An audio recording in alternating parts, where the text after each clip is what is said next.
Masterizer.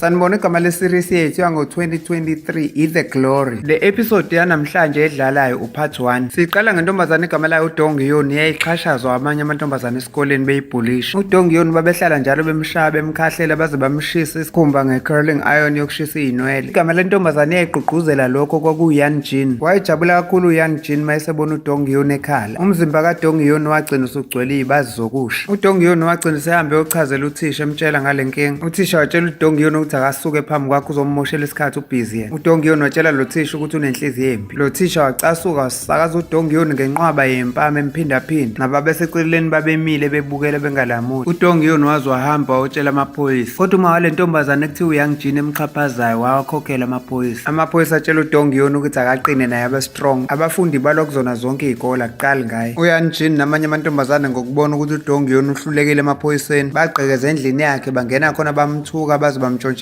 ne-piggy bank lento yokusave imali yakhe. uYeonjin watshela uDonghyun ukuthi uma esayifuna back kuzomela adanse kuqala. Ngesikhathi besamlindile ukuthi akadanse, uDonghyun wayecasukile akadansanga bahamba bamshiya. Wasala wakhala kakhulu uDonghyun waze wahamba wayoma phezu kweroof yendlu esefuna ukuyiphonsa phansi ayibulale. Kodwa wabuye wacabanga ukuthi uma esephuka amalungu omzimba jikaphile engasakwazi nokuhamba. Wavele wahlala phansi uDonghyun wakhala kakhulu ngoba ecabanga uDonghyun ukuthi ngisho uma wakhe omzalayo akamcabangeli uma emtshela ngey'nhlungu zakhe abhekene nazo. Avele ababuhlungu kakhulu amanxeba okusha uma esethintana neqhwa elalikhithika. Kodwa kunalokho walihlikihla kakhulu lelo qhwa phezu kwala manxeba akhe okusha. Ecasukile bandisa more ubuhlungu bokusha. Waqhubeka nokulala khona kulelo qhwa esaqhubeka nokukhala engayekile. Ngakusasa uDonghyun wasubmit i-application letter yokushintsha isikole ngenxa yebullying. Kodwa uthisha wamnqabela watshela uDonghyun ukuthi wayena uthisha akafuni ukulahlekelwa amarekhodi akhe. Uthisha wabamba umhlangano oyimfihlo nabazali balezi y'ngane ey'bhulisha uDonghyun. Ukhona noma kaDonghyun abazali balezo y'ngane babribe uma kaDonghyun ngokumkhokhela imali. Uma kaDonghyun wavumelana nabazali balezi y'ngane exhaphaza uDonghyun wasayinela imali. Wathi uma esebuyela la baqashe khona noma wakhe uDonghyun, uMastende wabuza kuDonghyun ukuthi uma wakhe ukutshelile ukuthi ngeke asahlala la ngoba upakishe iy'mpahla zakhe wahamba la emqashweni. Wethuka uDonghyun etshela uMastende ukuthi akakwazi lokho. uDonghyun wathi uma eqalaza la umaphepha esikole wethusa nokubona ukuthi i-bullying report ayisekho. Wethuka kakhulu uma ebona ukuthi uma wakhe omzalayo usayine iphepha elivuna labantu abambhulishayo. uDonghyun wakhala kakhulu kunakuqala ngesikhathi esehambe eyoma ngasolwandle ecabanga uDonghyun ukuthi akekho umuntu oyomsiza empilweni yakhe. Wathi kungcono ayisize yena. Wavele wacasuka uDonghyun waqonda ngqo kulezi y'ngane ezimubhulishayo. Wafika wabuka uYeonjin ngqo emehlweni wamtshela ukuthi wena kusukela namhlanje kufanele wazi ukuthi wena nabangani bakho uzobatshela ukuthi ngiyoyipheka kabuhlungu i-revenge. Wahleka uYeonjin. Kwahamba iminyaka baze bakhula babe badala sebesebenza. uYeonjin simthole esesebenza njenge-weather reporter esho isimo sezulu uma kuphela iy'ndaba ku-TV. Siyamthola futhi uYeonjin ukuthi wayeseshadene nendoda e-rich futhi esenengane yentombazane. uDonghyun wabona sekuyisikhathi esikahle sokupheya i-revenge kuYeonjin owayemxhaphaza ngoba warentela enye indlu eqashisayo komunye umuzi ongaphesheya komuzi kaYeonjin. uDonghyun wayehlala njalo ugadile lo mndeni ewufunda kancane kancane ngempilo yawo nezinto abazenzayo. Kwakuthi njalo ebusuku ahamba ayovula umgqomo kadoti wakaYeonjin efuna ukuqalaza nezinto nje ezingama-clue ezingamsiza ukuthi ayisebenzise for le revenge yakhe. Phezu kokuthi uDonghyun njalo ebusuku wayewa-avoida lama-security cameras ukuthi angamboni, kodwa wavele wabanjwa umama osebenza la ekhaya obuye agade ingane. uDonghyun wazama ukuthi akhokhele lo neni imali yokuthi avale umlomo, kodwa lo mama wayinqaba imali yemvala mlomo wathi ayifuni. Lo mama uneni watshela uDonghyun ukuthi kodwa ngingakulekelela kule nto oyifunayo. uDonghyun wabuza kulo mama ukuthi yini-ke mina engingakukhokhela ngayo. Lo mama uneni watshela uDonghyun ukuthi wena bulala umkhwenyana wami ongihlukumezayo. Lo mama wasechazela uDonghyun indlela ahlukunyezwa ngayo umkhwenyana wakhe. Nethi uyangishaya azashaye ngisho indodakazi yami. Baqhubeka nenkulumo yabo sebehlele emotweni kaDonghyun esitholayo ukuthi babezobuhlungu bobabili bokufuna ukuyiphindiselela ebantwini babahlukumezile. uDonghyun wanikeza lo mama iy'thombe zabo bonke abantu abangani bakaYeonjin ababemhlukumeza. Ethi uDonghyun ngitholele yonke information about labo bantu nempilo abayiphilayo. Ngokuthi babengahlali kude nalapho waqala lo mama wacollecta yonke information edingekayo ngoba lo mama uneni wabona uYeonjin ehambisa indodakazi yakhe komunye udokotela oyispecial wamehlo. Eseyitholile information uDonghyun about lo special eye doctor wathola lapho ukuthi lo dokotela uspecialize ngamehlo abonayo kodwa akhala